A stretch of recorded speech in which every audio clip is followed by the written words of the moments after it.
Hello বন্ধুরা, কয়েকদিন ধরে তোমাদের সঙ্গে ঠিকমতো করে ভিডিও দেওয়া হচ্ছে না। তাই ভাবলাম আজকে সারাদিন কি করছি সেগুলো তোমাদের সঙ্গে শেয়ার করব। আজকে আমার মা বাজার থেকে মাছ আর মাছের তেল কিনে এনেছে।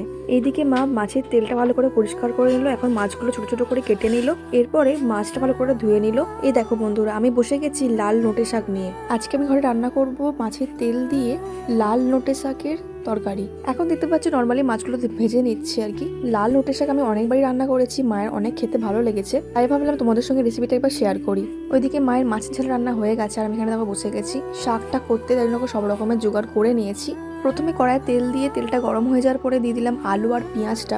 এরপরে দিয়ে দিচ্ছি আদা, জিরে, কাঁচা লঙ্কা বাটা, রসুন বাটা, সব কিন্তু একসঙ্গে বাটা ছিল। যাই হোক, তারপরে দিয়ে দিলাম লাল শাকটা। দেখো এদিকে শাকটা একটু চাপা দিয়ে রেখেছিলাম, তারপরে দেখো কতটা কমে গেছে। এরপরে শাকটা কিছুক্ষণের জন্য নামিয়ে রেখে দিলাম। কড়াইয়ের মধ্যে তেলটা দিয়ে তেলটা গরম হয়ে যাওয়ার পরে দিয়ে দিলাম মাছের তেলটা ভালো করে ভেজে নিচ্ছে আর কি। এরপরে ভাজা হয়ে যাওয়ার পরে দিয়ে দিলাম লাল নোটে শাকটা। সত্যি বলতে গেলে আমার লাল নোটে শাক এই মাছের তেল ফেল দিয়ে খেতে ভালো লাগে, নাহলে ভালো লাগে না খেতে।